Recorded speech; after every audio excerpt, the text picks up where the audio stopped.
Hello, and welcome back to the Performance Marketing Unlocked podcast. I'm your host, Joseph Arthur, multimedia editor at PMW. Joining me in studio today is Dean Harris, head of Co-op's Retail Media Network. Dean is a marketing leader with over 15 years of experience spanning B2B and B2C markets. He's got a lot of expertise on the retail media front and offers some invaluable insight to those who are still a little bit confused as to how it all works. Joining myself and Dean is Claire Trbovic, Partnership Director at Commerce Media Specialists, SMG, big players in the retail media space. Claire offers insight into how to establish a retail media network, some of the challenges involved, and divulges a little bit into what SMG has been doing to help Co-op get their retail media network up and off the ground. Together, Claire and Dean provide insight into perhaps the most important element of succeeding on the retail media front, driving value for the consumer. But before we jump into that in-depth discussion, Reem Makari, PMW's news reporter, joins myself to discuss some of the biggest news of the week, that being the latest IPA Bellwether report for Q1 of 2024. Together, Reem and I dissect not just the top-line news, but the top-line reactions from our panel of industry experts. We talk the biggest threats and opportunities following the report, as well as getting some immediate takeaways from where we stand. Are we still in a recession? Is the outlook for Adspend improving or getting worse? And why did main media dip? Stay tuned to find out. And as always, thanks very much for listening. Enjoy the show. Reem Makari, thank you very much for joining me in studio today on the Performance Marketing Unlocked podcast. How are you doing? I'm good. I'm very excited to do the first news chat between us. I think it will be a good one. Yeah, first time, just us in the studio. It's exciting times. And we're going to be chatting today about the latest IPA Bellwether report for Q1 of 2024. Lots to unpack, isn't there? Yeah, I mean, this is the first time that I've come across it, because obviously I'm still very new to performance marketing world, but it is an insanely large report, but it's also very, very important to the industry, and it's good to be able to speak about it and see also what all the experts are saying. Yeah, it's obviously one of huge consequence within the industry. Everyone likes to put in their 2 cents and their insights, and some people get it right quarter to quarter, some people get it wrong, but some of the top line things, just if you haven't caught up on the website, we saw 9.4% ad spend growth in the first quarter of 2024. That did represent a slowdown in growth from the 14.7% seen in Q4 2023. It's worth noting that that quarter was a near decade peak in growth. This quarter, although a little bit of a slowdown, is still representative of the second highest growth levels in almost 2 years. Unfortunately, real-term ad spend is still predicted to decline in 2024. Forecasts for that remain largely the same. And I think the biggest bugaboo, which we'll get into in a moment, because a lot of experts had takes on this, was main media spend was down, which is a little bit indicative that maybe advertisers are a bit reticent to put money in those sort of big budget advertising projects and are shifting back to short-term strategies. So there's a bit to unpack there. But overall, a reasonably buoyant report with strong budget settings signaled for 2024-25, which is resoundingly positive. And we're estimated to be coming out of a recession in the UK, which really can only be a good thing. Reem, what were some of the big takeaways? So there's a lot in the report, but obviously we've been speaking to experts to kind of see their opinion, and one of the most common notes that we got was people are cautiously optimistic. Popped up a lot. Very much in almost every single quote. But I mean, that's expected because the world is still trying to go back to normal after all the economic challenges that have been happening. So having a slowdown and being a bit more cautious is very much expected. But that doesn't mean that brands should only be looking at short-term strategies in order to get revenue. I think they should still be investing in those long-term ones. Yeah, I think someone who summed up really well the implications of main media spend going down was Tom Giddon, the managing director of Joan London. He said, and I quote, "It's surprising to see a decrease in main media spend, given brand building is still often spoken about as a key to long-term success, even during turbulent times.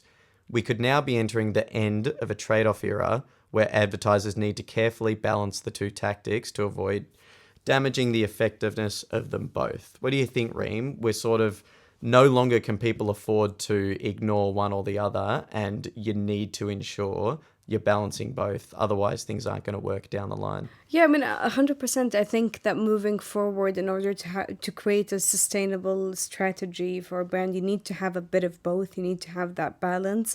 And what all of these experts are saying is those short-term strategies are not going to work in the long run.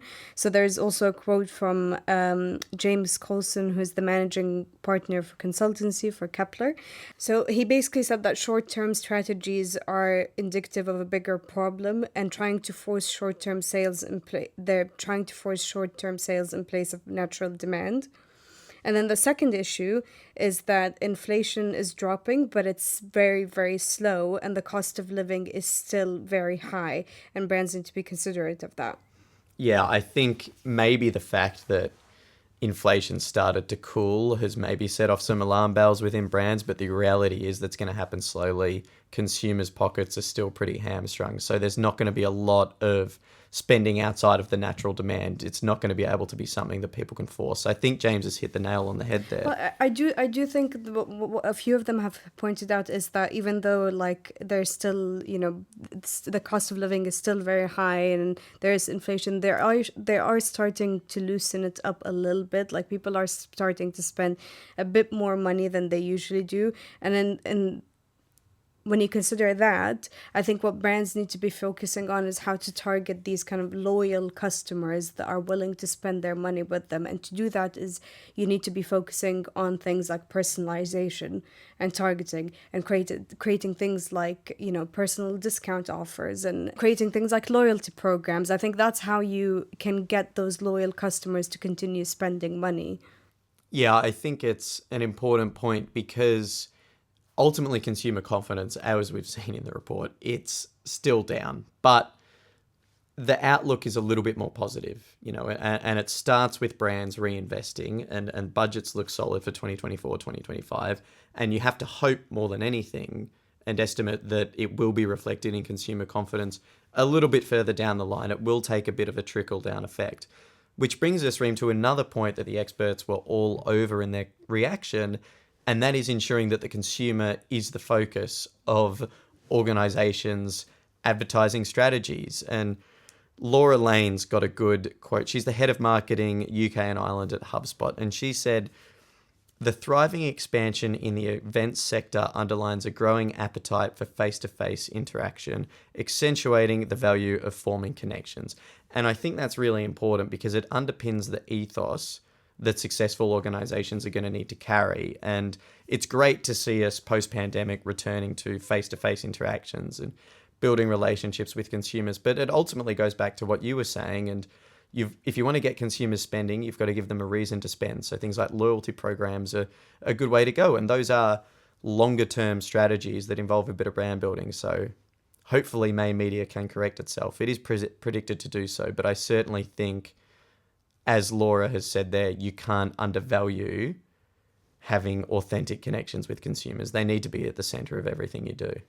I mean, the face-to-face thing is also very interesting to me, and it's nice to see more investment into that post-pandemic time, because I think that's something that consumers really craved post-pandemic. So during PMW Unlocked, one of the sessions with the marketing director for the Diary of a CEO, Grace Andrews, she spoke about the importance of building connections with consumers and audiences in person. So she was saying that she would actively go to things like events of the podcast recording or other type of events they'd host, and really just like see who the type of audiences are, and what they're looking for and how they're interacting with the show and what they want. And I just think that's like one extra step that brands could do and advertisers could do to really just meet their audiences in person and then find out what they want and create an experience that's entirely personal to them and really gain their loyalty. moving away from the sort of immediate takeaways from the report to some of the opportunities, because ultimately, despite the main media dip and the slowdown in growth, the broad contention from the experts is that this is a positive outlook for marketing investment into the future and ad spend. So we've got to take it from that front. And part of the reason people have such a positive outlook, and they say terms like cautiously optimistic, is because of the opportunities that are going to be presented down the line. A lot of this takes the shape of AI, in terms of that's sort of been labeled as the biggest opportunity ahead, particularly amid Chrome's removal of third-party cookies, which is underway at the moment, the bigger influences on privacy that's being enacted in regulation across Europe. Just general signal loss means that organizations are going to need to find innovative new ways to collect data and make the most out of their first-party data, and a lot of people think AI is the way to do that. So what do you make of that opportunity, Reem? I mean, I think AI will be extremely beneficial for marketers in the future. And like what a lot of those experts are saying is, if you're not using AI already, or if you're not investing a significant part of your budget into AI marketing tools, then what you're going to be doing is giving your competitors an advantage, because they're already going to be doing that. And it is like, we're at a point where we're kind of going to have to accept that this is the future. And what you need to look at within teams is what kind of other skills can you get that are kind of going hand in hand with AI, and letting AI take all of the manual work, like having tools that collect for first-party data, for example.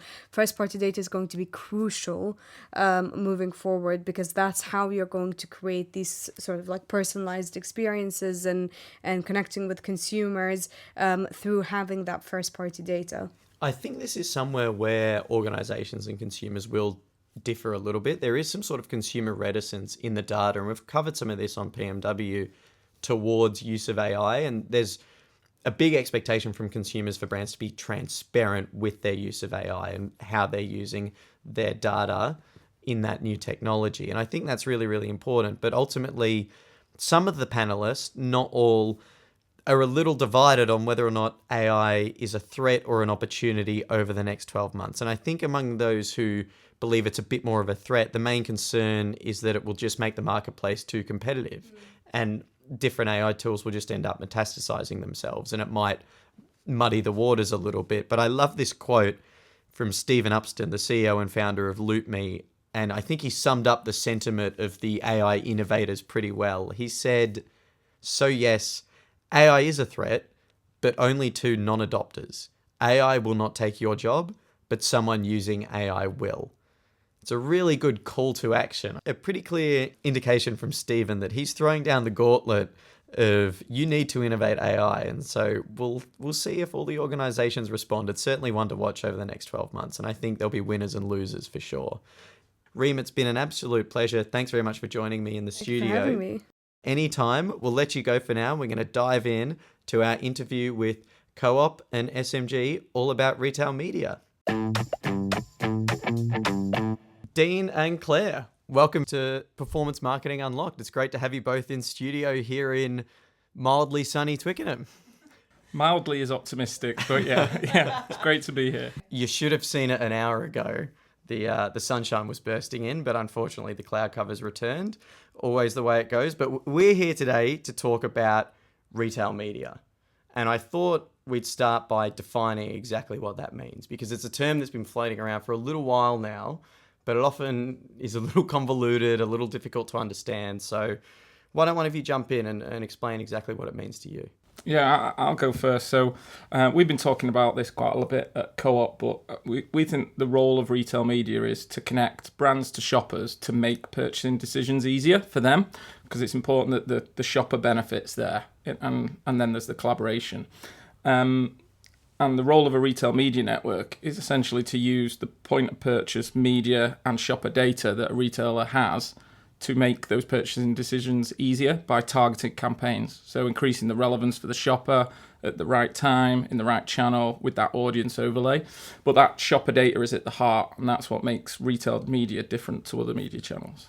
Yeah, 100% agree with Dean. I think the really interesting thing about, I suppose, the term retail media is, I suppose it's become a bit muddy since it's become a lot bigger in the US, which is really interesting. Obviously, from an SMG perspective, we've been doing what we believe is retail media for 12 years or something. It's not a newfangled thing that's only kind of come about in the last couple of years. I suppose we would define retail media as any media which is owned and operated by a retailer, or any media which is using retailer data to kind of operate it and activate against. So it's a pretty broad area, I suppose. Obviously, kind of we're going to touch on e-com a little bit more specifically, but we would say e-com, it falls within that umbrella term, right, of retail media.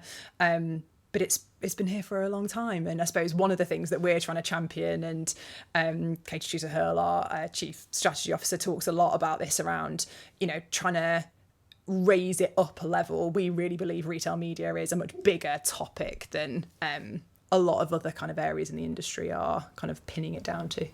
I think that's the change. Originally, it was e-com using shopper data, and e-com was the centre of the attention. Now the shopper data is the centre of the attention, and that means retail media can expand into other channels. So you talk about connected TV, streaming, social media, and now when it's at the centre, as long as you can connect that data and use it in your media plan, retail media can be in any channel.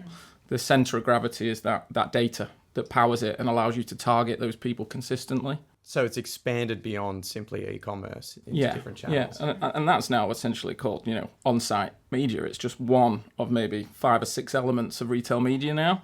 And the market's growing in that way. And you hear things like the store being used now.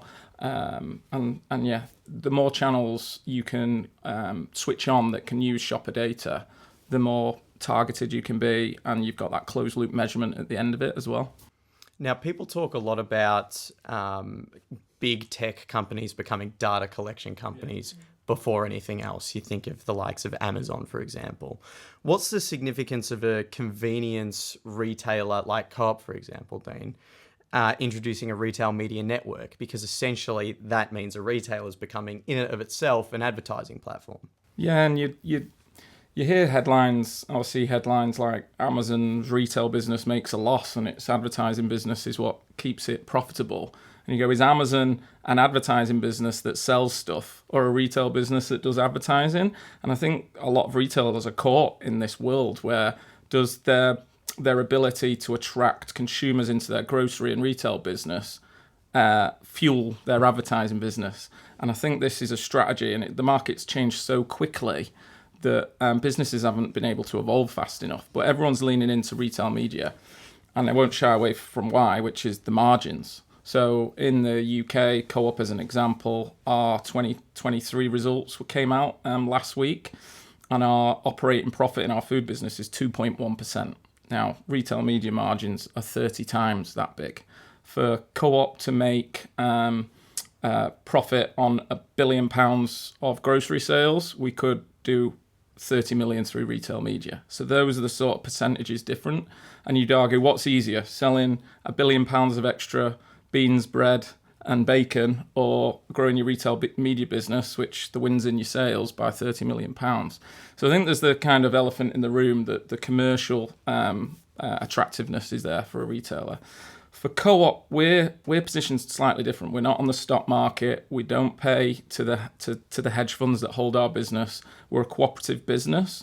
So our approach is more, if we can have a healthy retail media business, those profits can make us more competitive in our consumer-facing businesses, and we can return more value to our 5.3, million members that we have. So that's a big difference for us, is there isn't a big paycheck going out to a small group of people on the stock market. It's about making our cooperative model healthier. I suppose the other thing I'd add as well, Dean's point around why have an RMN, why kind of build a retail media network, is there's obviously a massive thing about the profit for the retailer, but also the better marketing you do with brands, the more product you will sell. You will generate stronger ROI off those campaigns, which in turn means more individual units sold as well. It's a top and a bottom sandwich, if that makes sense. You're doing better campaigns with better media channels using first party data.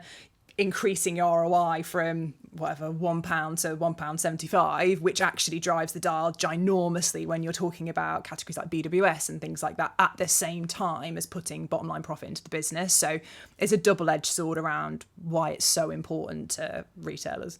It's a great point, actually, because it changes the relationship between retailer and brand as well. Mm-hmm. So usually it was one way. So the retailer wrote the checks, the brands were the supplier, and now you've got this dynamic where you're both suppliers and you're both customers of each other at the same time. So that working relationship has to become less us and them and more collaborative. So if anything, it's benefited the industry relationships like that. It's still hard for a retailer to get their head around that. In some situations we buy lunch, in others they buy lunch, and it's a new dynamic, but it's better for the working relationships in retail. I want to shift into looking at the market competitively, and I think, Claire, maybe it'd be best to go to you to start on this one, looking at this from SMG's perspective, because you're commerce media specialists that operate across a few different brands, and some of those brands compete with each other. And I'm thinking, on the website yesterday, we covered the news of Morrisons Media Group sort of revamping its retail media offering. How do you work with the different brands, Co-op, Morrisons? Is there any overlap in terms of competition there? Or is a retail media network like Co-op's operating independently from MMG, for example? I suppose just clarify a little bit of the opaqueness there between, you've got eggs in a lot of baskets at SMG. Where do all the loyalties lie? Yeah, it's a really good question. I suppose our model operates in a similar way that a big media agency group would operate as well. You have the likes of the Publicists of the world, the Groups M of this world, and their role is very similar to ours. At a group level, the benefit of having lots of different agencies and a group in the middle is that you can learn a lot as a group and disseminate out. You can kind of really innovate, invest, especially within things like culture, technology, tech stacks, all of that great stuff from the centre, then having kind of this, I suppose, wheel and spoke model where you have the centre and then all of your different spokes around the outside. So yeah, we operate a kind of central support service. So our tech is centralised. So all of our different retailers have a very similar tech stack, but that gets adapted depending on what the retailer requires. You also have central support around media buying, innovation, lots of these areas. But then you have complete kind of broadly separate teams that sit within the retailer as an extension of their kind of network. And there's only two benefits to a retailer, right? They get this amazing team who are upskilled. It means that, from a P&L perspective, the retailer aren't having to, put 50 extra heads onto their kind of bottom line. We're kind of managing all of that for them, especially with training, development, culture, which we are super, super passionate about. And I would say one of the main reasons why we have done such a great job over the last 10 years. And then you have this kind of centre of excellence where our kind of central teams sit, which all of the retailers can pull on. So when we're expanding into markets like the US, we can learn from them and take them to all of our different kind of partners. But yeah, to your point, we operate in a similar way to a lot of the big media agency groups is probably the best analogy. And where does this sit in terms of competition from Co-op's perspective? Is that something you expect other grocers to step into this space? The Asdas, the Tesco's, is this something that they have the capacity to pivot to? Or is it something that you think sits a bit more independently with a Co-op? In terms of creating a retail media network? Yeah, or just operating in the space more broadly, I suppose. What's the view on competition in this space lifting? You think of what happened to e-commerce and how it's just changed and amalgamated throughout its existence, and it's just an increasingly competitive environment. Do you think this is something that's going to happen with retail media? Yeah, I think because the industry is growing, everyone's like, if I just do a good job, I'm going to grow my retail media business. Eventually the market, if you read the insight, no time soon, but eventually things will slow down likely, and then differentiation will become more important. It's almost like there's a capability race at the minute across all retail media networks. It's less about how different you are, and it's more around, I've got screens in my shops, I've got data piped into different media owners so that activation can be more broadly broadly used. I've got audiences broken down at category level so brands can activate against. But at Co-op, for instance, we're trying to start with a differentiation at the minute, so that we've got a point of difference that isn't just on a product level. It's a why do business with Co-op? What makes us different? I'm not seeing too much difference at the minute, except for on scale between some of the other retail media networks, but their focus is on creating those ways for brands to activate and achieve their ROI. But like I say, I think it'll get that way and difference will be more important, especially when you hear feedback around that brands tend to work with 3 to 5 retail media networks. I think the insight came out. So when you end up with a market that has more options to invest in, how do you make sure you're a top 3 in that list? Yeah, I think one of the things that we're seeing in the industry, especially in other markets, is you've got the big players that have a kind of standalone proposition where they are kind of standing alone in the market. And I think that in the last 6 months, we've done a really good job on Co-op in really carving quite an exciting opportunity where convenience represents a really unique opportunity for a lot of brands. It's a completely different shopping mission to a lot of the bigger retailers. You know, we're talking about second in transactions. Sometimes we're first, some weeks. You know, it's a very different proposition. But where you get these big retailers that have that standalone proposition, they can stand on their own 2 feet. You know, if we talk about kind of the walled garden effect, they kind of can stand on their own 2 feet. I think what we'll see in the future with RMNs is the smaller players are having to probably consolidate and collaborate because they won't necessarily be able to stand on their own 2 feet, but actually they'll be better collaborating and coordinating together, using tech, using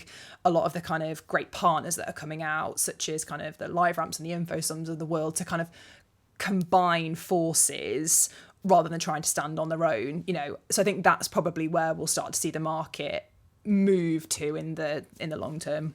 Is that the key challenge when it comes to retail media networks, ensuring that, I suppose, the collaborations and the partnerships are the right ones? Or is there anything else that stands out as sort of the biggest challenge that needs to be overcome when setting up retail media networks and ensuring ongoing success?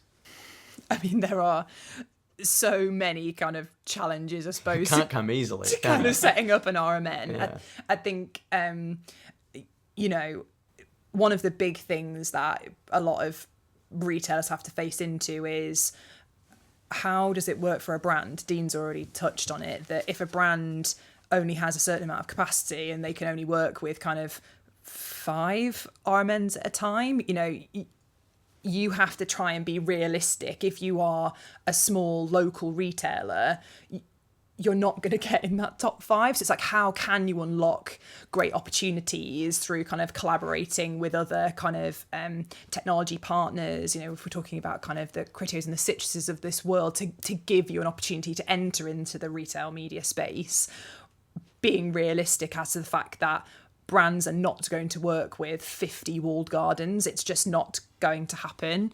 So I think there's a bit of a realism that SMG brings, I suppose, when setting up RMNs, is because we've done kind of 10 very kind of successful ones over the time that we've kind of been operating.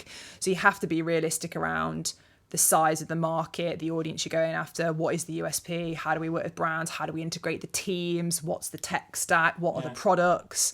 So there's a lot to think about to ensure success. And scale's like the ticket to the game. You need scale, and there's a lot of potentially there's a lot of retailers lower down in the scale that think they can get into the market, but it's not any scale is okay and anyone can set up an RMN. Scale is like the minimum thing. You need to have that. The other reason scale's important is scale's a reflection of the size of the organization, and retail media might be high margin, but it is not easy. Like, you've got data infrastructure, you've got technology, you've got CapEx investments. It's a high sunk cost initiative to put through. And there's people, you need to build teams up. Talent's hard to come by, you see, because retail media is so new. No one's studied retail media at uni. No one's had an apprenticeship in retail media. And you see this diverse background. Like, there'll be people from a buying or merchandising background coming into it, and someone from loyalty and data coming into it, and someone from media and then there's advertising land, and there's this like mixture of talent in the industry as everyone figures out who's best suited. So yeah, you need scale from a shopper point of view, but you need scale to be able to invest and actually be meaningful in terms of your proposition. But it's really tough as well. Dean and I were talking about this earlier. It's probably one of the only areas of marketing where both consumers and brands can vote with their feet very quickly and shift investment into a retailer and vice versa. If, you know, Threefold, obviously one of our kind of brands within the SMG network, that was where the name came from. It has to work for a consumer, a brand, and a retailer, a campaign, otherwise it doesn't work. And again, that's one of the other big challenges with setting up an RMN is, unlike lots of other areas like traditional programmatic and things like that, brands will see that as kind of a quintessential part of their kind of media mix. And it's almost a case of, yeah, we need it to perform, but we know it's going to be part of it, and so therefore we'll optimize it against it. If stuff in retail media doesn't perform, if a consumer doesn't like it and they don't buy the product, brands will not invest in it. Retailers then suffer. It's so heavily measurable or easily measurable, retail media, that it's so quick to vote with your feet, and that's why it's so hard. We are challenged on performance all the time, and we're just very thankful that retail media does perform. So it's one of the big things. I mean, like anything, you need solid foundations. On the talent front, retail media, it's sort of like AI in that sense. Yeah. It's things that just people haven't been studying. But you touched on something there, Claire, that I think is really, really important, but in our industry, sometimes a little bit neglected even, and that's the consumer. Yeah. So when it comes to retail media networks, what are the benefits from a consumer perspective? What it is that you're selling to them, and what can a consumer, cost of living crisis, times are tight, not everyone's got a lot of money in their pockets, but retail media relies on spending. So where are the benefits there for consumers? Yeah, and I attend a lot of events and I read a lot of industry press, and the consumer's rarely mentioned. There's data 100%. mentioned, there's brands mentioned, there's retailers mentioned, and how they win and how the shopper wins. And I think the shopper, to Claire's point, has to win because the whole model breaks if they don't. And they probably win on three domains, I think. One is, and I'll steal from Andy Murray, not the tennis player Andy Money, the ex-CMO of Asda, Andy Money, who says you need to effectively solve for three consumer budgets: a time budget, a frustration budget, and a money budget. And retail media can help those things, especially the frustration budget, with finding the thing you want really easily. So that their experience should improve, because if it doesn't, their trade won't be influenced, the ROI won't be there, the brands won't be happy, and the brands won't pay the retailers to use their media and data. The other one is loyalty programs, I think. So loyalty programs have expanded massively. Cost of living crisis has helped, but so has the retail media business case. So retailers used to have one business case for investing in their loyalty rewards and loyalty benefits, and that was the shopper will spend more. But based on those thin margins I described in grocery, it's quite hard to make those meaningful. But as soon as they're a benefit to a retail media model, you've got two business cases for pleasing that shopper and making sure they swipe and you capture their data. So they win on two fronts now, and they should get more rewards, they should get better experiences. And like I say, the consistency of experience should be there. So if that shopper data can be used in the amount of channels we talk about, that should mean they're not getting a random assortment of brands talking to them. You can lock in that consistent message. And the same thing they'll get on YouTube, in Meta, and on site, because you know who they are, you know what they like, and you're consistent and relevant with their advertising. So you're saying it opens up for personalization. Yeah, exactly that, but across more channels. Like, we're very used to CRM and email and using that shopper data to make sure what lands in their inbox is spot on for who they are and what they need. It's that, but across every single digital media touch point. Now, we've spent decades getting that bit right for email, and we're about to just unlock it across the whole domain. That will surely be a benefit to consumers. And in digital media, they're not getting more advertising. They're just getting different advertising that's more relevant. So you've got that. It solves their problems. It improves their experience, and they should see better rewards.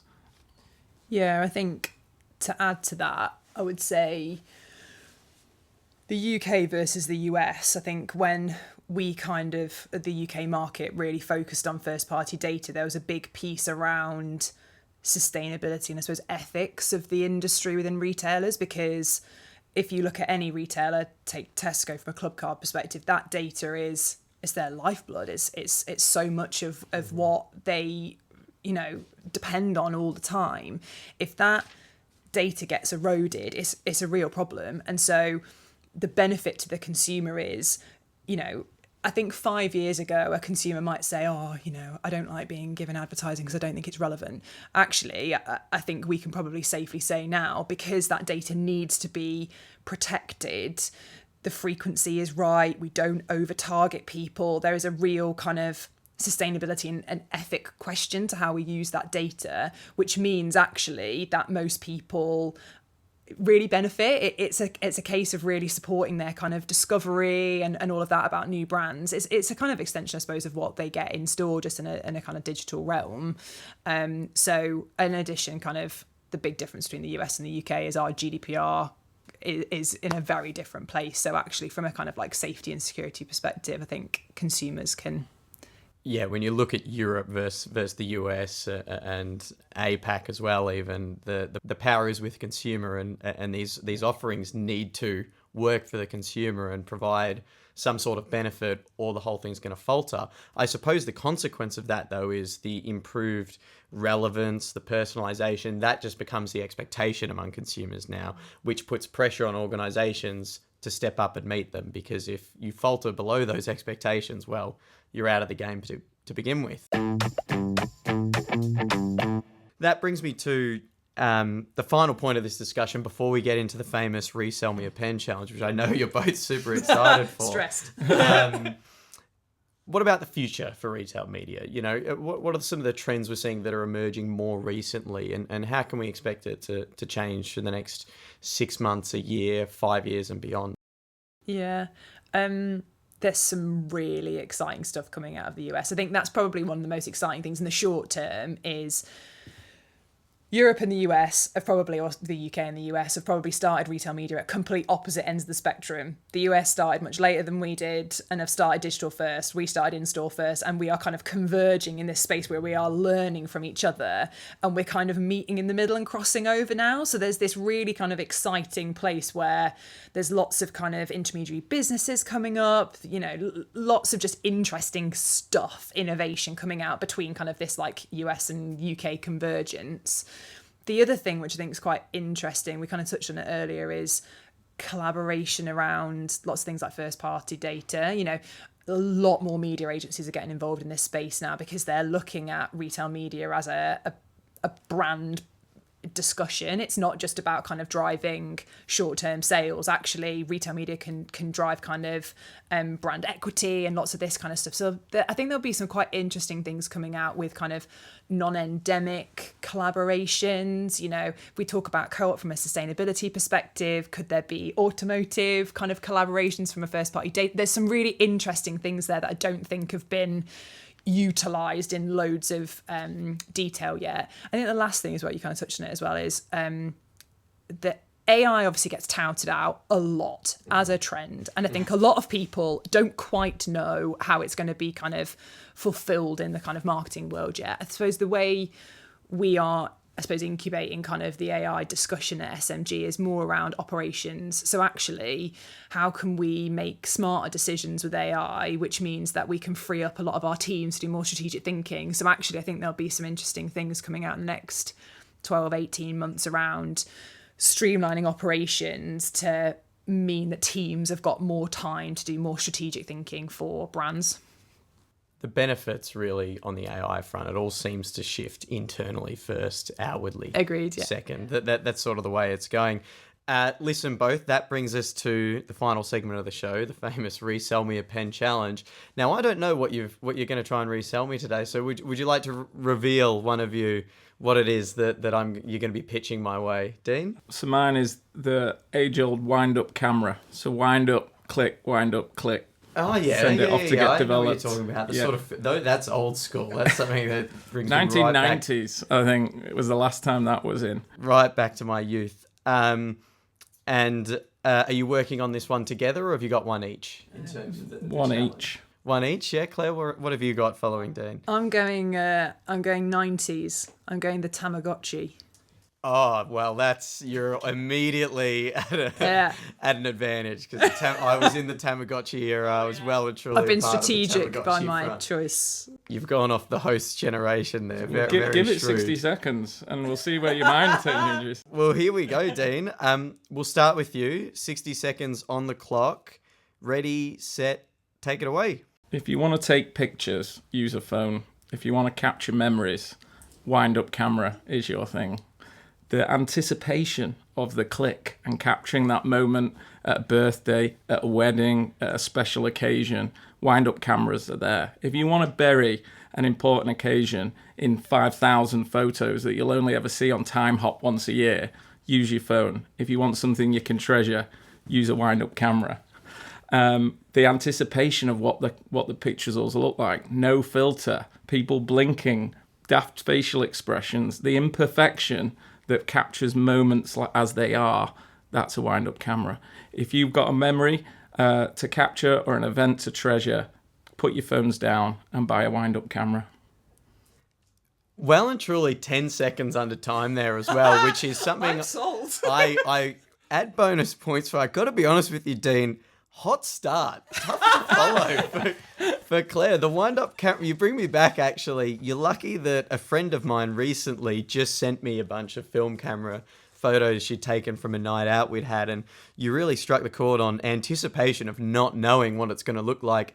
It brings in a bit of excitement, so you know you're going to go back to it and look at it. And I know I've got a million photos on my phone that I've never gone back to since taking them, so you're immediately going to go and give it a second look, and it's another touch point for the camera. So it's an interesting one. It's a good pitch, don't you think, Claire? It was very good. I'm frustrated that I didn't go first now. Well, that's Dean out of the way now. You've got 60 seconds yourself to resell the Tamagotchi, something that super, super popular throughout the early 2000s. So there's added benefit of that. It's a little bit more recent and contemporary than some of the things we've seen before. Horse and cart. 60 seconds for you now, Claire. Take it away. Amazing. The Tamagotchi, an unknown thing for today's youth. I have recently given up Instagram. I just think it's for kind of like today's mindfulness generation. It's just something that's, you just get drawn into it. A Tamagotchi, if you want just 10 minutes away from your desk, play with your Tamagotchi, give it some food. Just, a little mindfulness break, just something great for the next generation.